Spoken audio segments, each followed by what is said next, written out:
The giant alien ship appeared in Earth's sky on a quiet Tuesday morning. Commander Zixtar stood on the bridge of his war vessel named Deathbringer. His 4 yellow eyes looked at the blue planet on the big screen. Earth was the last world he needed to capture to rule this part of space. "Tell me what's happening," Zixtar said in a deep voice that made his crew nervous. Officer Casimir walked up with a small computer. "The humans know we're here, Commander. They're turning on their defense systems, but they can't hurt our ship." Zixtar's wide mouth formed what looked like a smile. "Good. Start the fear plan. Let's see how fast they give up." The Vrexians had taken over 17 other worlds using the same trick: show up with a big scary ship, prove they had better technology, and accept surrender without any real fighting. It was easier than wasting time and weapons on a real war. Down on Earth, in the Space Defense Command building in Denver, loud alarms rang out as computers spotted the huge alien ship entering Earth orbit. Admiral Samantha Wright stood in the control room. Her gray hair was tied back tightly and she looked worried as she studied the emergency screens. "Show me what that ship looks like and open all radio channels," she ordered. "And somebody find Captain Joe Callahan right now." Joe. Callahan was fast asleep in his apartment. The 35-year-old space captain had just come home from a 6-month peace mission to Mars. His communication device made a loud beeping noise, pulling him from his dreams. "Callahan here," he said sleepily. "Captain, this is Admiral Wright. Come to headquarters immediately. We have aliens, this is real." Joe sat up, suddenly wide awake. "I'm on my way." 20 minutes later, Joe rushed into the control room. His brown hair was still messy, and he hadn't had time to properly button his uniform. He stared at the image of the giant alien ship hovering over Earth. "Do we know anything about them?" he asked, accepting a cup of coffee from a young officer. "Admiral," Wright shook her head. "Not much.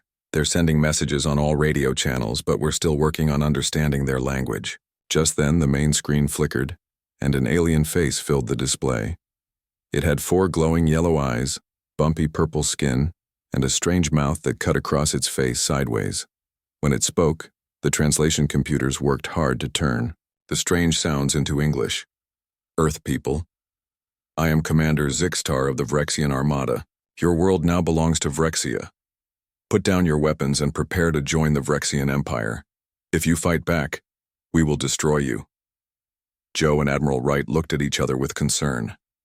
"Connect me to them," Joe said to the communications team. When they nodded, Joe stepped forward and stood tall. "Commander Zixtar, I am Captain Joe Callahan of Earth's United Nations Space Defense Command. We are happy to meet other life forms from space, but we will not give up our freedom. We invite you to talk with us peacefully." The alien's 4 eyes narrowed angrily. "Peaceful talks are for equals, human. You are not our equals. You have 1 day to surrender, or we will show you our power." The screen went dark. Admiral Wright let out a tired breath. "That didn't go well, but it's what I expected. Callahan, I need you to gather a team. If they attack like they promised, we need to be prepared." Joe nodded firmly.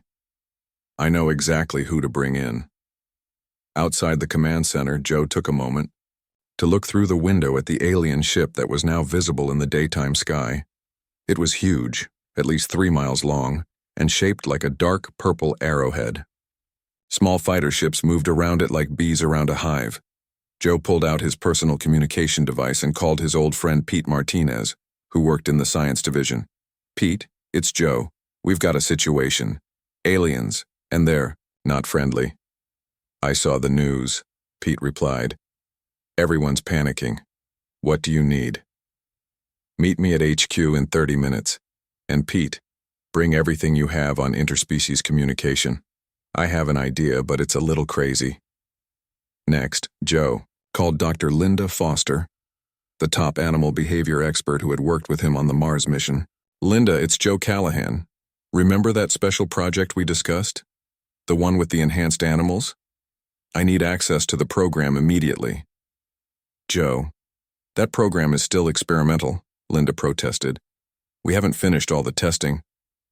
"Well, testing time is over," Joe said, watching as the alien ship moved into a lower orbit. The world needs what you've created. I especially need to see Buddy. The golden retriever? Joe, he's our most advanced subject, but exactly why I need him, Joe interrupted. Meet me at the lab in an hour. As Joe ended the call, his device beeped with an emergency alert. The alien ship had just destroyed a small uninhabited island in the Pacific Ocean, apparently as a demonstration of power. The news showed footage of a bright purple beam hitting the island, which then simply vanished, leaving only swirling water where land had been moments before. Joe's jaw tightened. The Vrexians were serious. They had weapons Earth had never seen before. But Joe had grown up on a farm in Kansas, and his grandfather had taught him an important lesson. Bullies usually back down when someone stands up to them, and Joe had a very special way to stand up to these space bullies. If his plan worked, the aliens would soon learn that humans had some surprises of their own. He hurried to his car, his mind racing with the details of what he would need for his crazy plan to work. The fate of Earth might just depend on a very good boy named Buddy. The next morning, Joe walked into the military lab where Dr. Linda Foster worked. The building looked plain from outside, but inside it was filled with amazing technology. Joe showed his ID card to 3 different guards before they let him into the main research area. Linda met him at the door. She was a tall woman with short red hair and smart green eyes. Joe, I still think this is a bad idea. Buddy is special, but he's not ready for a real mission yet. We don't have a choice, Joe said. The aliens gave us 24 hours. That means we have... He checked his watch. 18 hours left before they attack. Linda sighed and led Joe through the lab. They passed rooms with different animals, birds wearing small headsets, cats with tiny computers attached to their collars, and even a monkey typing on a special keyboard. The military animal enhancement program has made great progress, Linda explained. We can now talk with some animals in basic ways. But Buddy is our star student. She opened a door to a large room that looked like a comfortable apartment. A golden retriever was lying on a soft bed but jumped up when they entered. His tail wagged happily as he ran to Joe. Hey, Buddy. Joe knelt down to pet the dog. Good to see you again, pal. Hello, Joe, said a computerized voice from a small device on Buddy's collar. I am happy to see you too. Joe looked up at Linda with amazement, even though he had heard about this technology before. The translation is much better than last time. Linda nodded proudly. We've made big improvements. Buddy can now understand about 2,000 human words and can communicate back with around 1,000 words. His brain implant connects directly to the speech device on his collar. Buddy sat down and looked from Joe to Linda. Why are you here? Is something wrong? Joe gently scratched Buddy behind the ears. There's a problem, Buddy. Big aliens from space have come to Earth. They want to take over our planet. I think you can help us. How can I help? Buddy asked, tilting his head curiously. That's what I want to know, Linda said, crossing her arms. Joe, what exactly is your plan here? Joe stood up. I need to bring Buddy to a meeting with Admiral. Right. I'll explain everything there. 2 hours later, Joe, Linda, and Buddy were in the war room at Space Defense Headquarters. Admiral Wright and 5 other high-ranking military officers sat around a large table, staring at Buddy with confused expressions. Let me get this straight, Captain, Admiral Wright said slowly. Your plan to stop the alien invasion is a dog? Not just any dog, Joe replied. Buddy is the most advanced member of the Military Animal Enhancement Program. He can understand human speech, communicate through his voice device, and has intelligence close to that of a 10-year-old child. It's true, Linda added. His brain implant has boosted his cognitive abilities far beyond normal canine levels. Plus, he still has all the natural abilities that make dogs special. Incredible smell, great hearing, and the ability to read emotions across species. Buddy sat at attention, his brown eyes moving from person to person as they spoke. Can I say something? Buddy's computerized voice asked. The room fell silent. Admiral Wright nodded, her face showing her surprise. I understand you are scared of the aliens, Buddy said. I would be too. But dogs have worked with humans for thousands of years. We are good at helping. I want to help. Admiral Wright leaned forward. How exactly would Buddy help us against advanced aliens with technology that can destroy islands? Joe pulled up a digital display showing the alien ship. Here's my plan. The Vrexians expect us to either surrender or try to fight with our ships and weapons. They don't expect a dog. If we could get Buddy aboard their ship, he could gather information, maybe find weaknesses in their systems. You want to send a dog to spy on aliens? One of the generals asked, looking skeptical. Exactly. Joe nodded. The Vrexians would never suspect a dog of being intelligent enough to be a spy. They'll underestimate him. Linda opened her tablet and showed everyone a file. According to our research on animal cognition, most species have a blind spot when it comes to recognizing intelligence in creatures very different from themselves. The Vrexians would likely see Buddy as a pet or simple animal, not as a threat. Admiral Wright didn't look convinced. Even if they don't suspect him, how would Buddy get on their ship? I have an idea about that, Joe said. But first, I need to know if Buddy is willing to try. All eyes turned to the golden retriever, who stood up and wagged his tail. I will help. Humans are my friends. I protect my friends. The Admiral stared at Buddy for a long moment, then nodded. Fine. Tell me your plan, Captain Callahan. Joe walked to the big screen and pulled up information about the alien ship. The Vrexians have been sending messages nonstop, demanding our surrender. I suggest we respond with a request to send a diplomatic party to their ship, me and my pet, to discuss terms. And if they refuse? Asked a woman in an Air Force uniform. They won't, Joe said confidently. From what we've seen, the Vrexians want us to give up without a fight. They'll see this as us being scared and seeking better terms. It's exactly what they expect. Admiral Wright thought for a minute. It's risky, but it might be our only chance. Callahan, you have 8 hours to prepare. Dr. Foster, get Buddy whatever equipment he needs. As the meeting ended, Linda pulled Joe aside. This is crazy, you know that, right? We're sending a dog to save the world. Joe looked at Buddy, who was now wearing a special vest with hidden technology. Sometimes crazy is all we've got. Linda spent the next few hours preparing Buddy. She attached a tiny camera to his collar that would send video back to Earth. She put a small communication device in his ear so Joe could talk to him without others hearing. The vest Buddy wore looked normal but was actually made of light armor that could protect him from small weapons. Are you sure about this, Buddy? Linda asked as she finished the preparations. I am sure, Buddy replied. Dogs have always protected humans. This is just a bigger job than usual. Joe came in wearing his formal uniform. It's time, Buddy. The Admiral has made contact with the aliens. They've agreed to let us come aboard their ship to discuss surrender terms. Did they ask about Buddy? Linda wondered. I told them he was my emotional support animal. Joe grinned. They seemed confused but didn't object. Linda hugged Buddy gently. Be careful up there. I will be careful, Buddy promised. And I will be brave. As Joe and Buddy walked toward the transport area where the aliens would beam them up, Joe knelt down one last time. Remember the plan. While I'm talking to their commander, you explore as much as you can. Find out anything that might help us. I understand, Buddy said. I am good at sneaking and listening. Joe smiled and stood up. I know you are, Buddy. Let's go save the world.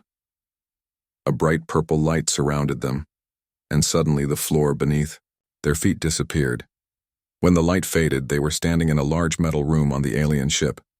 4 tall Vrexians with strange guns pointed at them, and at the back of the room stood Commander Zixtar, all 4 of his yellow eyes staring at Joe and Buddy with great interest. Welcome to the Deathbringer, human, the alien commander said. Then he looked down at Buddy. And what small creature is this you have brought with you? Commander Zixtar walked closer to Joe and Buddy. The alien was tall, almost 7 feet, with purple skin covered in small bumps. His 4 yellow eyes moved between Joe and the golden retriever. This creature is your pet? Zixtar asked, saying the last word like he wasn't sure what it meant. This is Buddy, Joe explained, standing straight and tall. On Earth, dogs are our companions. He goes everywhere with me. Buddy sat quietly next to Joe, looking around the room with curious eyes. Through his special ear device, Joe whispered, "Remember the plan. Look cute and harmless." Buddy wagged his tail and made a small whining sound. One of the Vrexian guards moved closer and pointed a strange scanner at Buddy. "Commander, I detect some technology on this animal." "Just his collar and vest," Joe said quickly. "The collar helps me keep track of him, and the vest is for warmth. Your ship feels cold to us." Zixtar seemed to accept this explanation. "Come, we will discuss your surrender in the command room." As they walked through the alien ship, Buddy stayed close to Joe, but his eyes and ears took in everything. The hidden camera in his collar sent images back to Earth. The ship was huge inside, with tall purple corridors and strange writing on the walls. Other Vrexians stopped to stare at them as they passed. Joe whispered to Buddy, "See that door? Try to remember where it is. It looks important." Buddy gave a small nod that only Joe could notice. Finally, they reached a large room with a round table in the center. Zixtar sat in a big chair and waved Joe to a smaller one. Buddy sat on the floor next to Joe. "Your leaders sent you to discuss terms of surrender?" Zixtar asked. "Not exactly," Joe said carefully. "I'm here to learn more about what you want from Earth, and to suggest an alternative." The alien commander's four eyes narrowed. "There is no alternative. Earth joins the Vrexian Empire or faces destruction. 17 worlds before you have made the wise choice." Joe leaned forward. "Earth is different. We don't give up easily." "Your weapons cannot harm us," Zixtar said with a laugh. "Your ships are primitive. What choice do you have?" "We could fight," Joe said. "It would be costly for both sides. You might win in the end, but you would lose many ships and soldiers." This made Zixtar pause. Joe guessed that the Vrexians weren't used to species who would fight a losing battle. While they talked, Buddy slowly moved away from Joe's chair. The aliens were so focused on Joe that they didn't notice the dog slip under a table and then out a side door that had been left open. "Where is your animal?" one of the guards suddenly asked. Joe pretended to look surprised. "Buddy? He must be exploring. He's curious but harmless. He'll come back." Zixtar seemed annoyed but continued the conversation. "Tell me more about this alternative you mentioned." Joe smiled. "In Earth's history, when two sides couldn't agree, they sometimes settled things with a contest or challenge instead of full war. One champion from each side would compete. The winner's people would get what they wanted." "A challenge?" Zixtar repeated, sounding interested. "What kind of challenge?" Meanwhile, Buddy was moving quietly through the ship's corridors. His enhanced brain helped him remember the path they had taken. He peeked into rooms when no aliens were looking. In one room he saw strange weapons. In another he found what looked like engine controls. Through his ear device he could hear Joe talking to the alien commander. Everything was going according to plan. Buddy turned a corner and suddenly faced a large Vrexian guard. The alien looked down at him in surprise. "What is this?" the guard said, reaching for Buddy. Buddy did what any normal dog would do. He wagged his tail, tilted his head, and looked cute. The guard seemed confused by this reaction but picked Buddy up anyway. Buddy stayed calm and let the alien carry him. "Commander, I found the Earth creature wandering near the weapons storage," the guard said, walking into the command room with Buddy in his arms. Zixtar looked angry. "Your pet was spying." No, Joe said quickly. "He was just exploring. Dogs are curious by nature. He meant no harm." Buddy whined and wagged his tail again, looking as innocent as possible. The commander's anger seemed to fade a little. "Keep your animal with you, human. Now about this challenge you mentioned. It reminds me of an old Vrexian tradition. The right of challenge, we call it. In ancient times, planets could challenge us instead of surrendering." Joe tried not to look too excited. This was exactly what he had hoped for. "On Earth we have similar traditions. It saves lives on both sides." Zixtar thought for a moment, then spoke to another Vrexian in their language. After a short discussion, he turned back to Joe. "Very well, I accept your challenge proposal. Each side will choose one champion. They will compete in our arena. If your champion wins, we will leave Earth in peace. If our champion wins, Earth joins the Vrexian Empire. What kind of competition? Joe asked. Zixtar's mouth formed what might have been a smile. Combat, of course, our champion against yours. Joe nodded slowly. I accept these terms. When will this take place? 2 hours from now, the commander said. Enough time for you to prepare your champion and for us to prepare ours. Joe and Buddy were taken to a small room to wait. As soon as they were alone, Joe checked that there were no listening devices, then knelt beside Buddy. Great job exploring, he whispered. Did you learn anything useful? Yes, Buddy replied through his collar. I saw their weapons room. Their guns use purple energy from tubes on the wall. I saw engine controls too. There was a big red button in the middle. That might be important, Joe said. Did you notice anything about the Vrexians themselves, any weaknesses? They don't hear well, Buddy said. I made noises and they didn't notice. And they smell strange, like metal and flowers mixed together. Joe smiled and petted Buddy's head. Good boy. Now we need to figure out who their champion will be and how we can win this challenge. Joe, Buddy said, his computerized voice somehow sounding worried. Who is our champion? Joe looked into Buddy's brown eyes. I am, he said. But then the door opened, and Commander Zixtar entered with 2 guards. Human, it is time to present. Your champion to our people, he announced. Joe stood up straight. I am Earth's champion, he said. Zixtar looked at Joe, then laughed, a strange sound like rocks falling. You? You are too small, too weak. Size isn't everything, Joe argued. Humans have other strengths. The alien commander shook his head. No. According to the ancient rules, the champion must be the strongest warrior of your world. You are not. Joe frowned. Then how do we decide who is Earth's champion? Your leaders must choose, Zixtar said. Contact them. Joe used the communication device they had given him to call Admiral Wright. He explained the situation quickly. A challenge of champions? The Admiral repeated. And we need to choose our strongest warrior right now? Yes, Joe said. But I have an idea. He lowered his voice. Send me the files on Buddy's capabilities, all of them. After receiving the files, Joe turned back to Zixtar with a smile. We have chosen our champion. Good, the alien said. Bring them to the arena. He's already here, Joe said, placing his hand on Buddy's head. This is Earth's champion. Zixtar stared at Buddy, then at Joe. This small animal? This is a joke. No joke, Joe said firmly. On Earth, we value intelligence and adaptability over just physical strength. Buddy represents those qualities. The Vrexian commander looked confused, then amused. If Earth chooses to send a small animal to fight our champion, that is your decision. He turned to leave, then looked back. Your beast will face our Kazoth warrior. Few have survived such a meeting. After Zixtar left, Joe quickly knelt beside Buddy. I'm sorry, he said. I didn't expect this to happen. But according to your files, you have more abilities than I knew about. I do, Buddy confirmed. Dr. Linda added many things to my brain implant. I can learn new skills very quickly. I can understand patterns, and I can make special sounds that affect other animals. Joe smiled and hugged Buddy.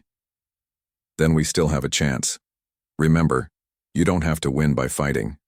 You just need to outsmart them. A guard came to take them to the arena.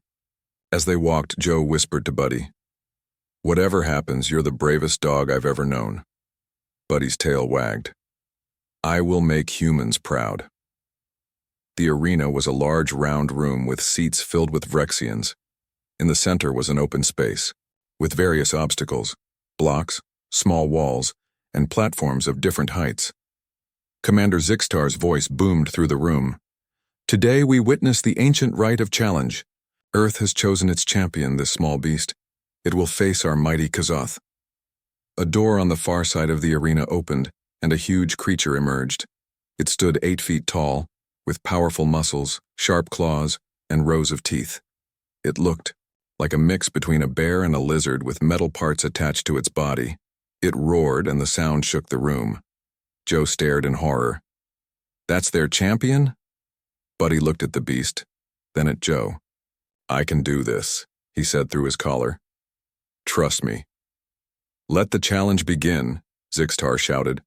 Joe was directed to a viewing area, while Buddy walked calmly to the center of the arena. The golden retriever looked very small compared to the massive Kazoth. The huge beast saw Buddy and charged forward with a roar. The Kazoth beast charged at Buddy with a terrifying roar. The golden retriever stood his ground until the last moment, then quickly darted to the side. The huge alien creature missed him and crashed into a wall.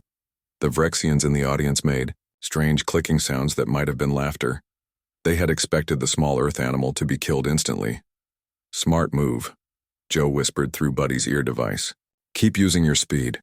The Kazoth turned around, angry now. It swung its huge claws at Buddy, who jumped backward just in time. The beast was strong but slow. Buddy could easily stay out of its reach, but he couldn't win the fight just by running away.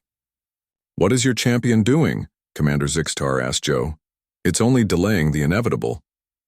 "He's studying his opponent," Joe answered calmly, though his heart was racing.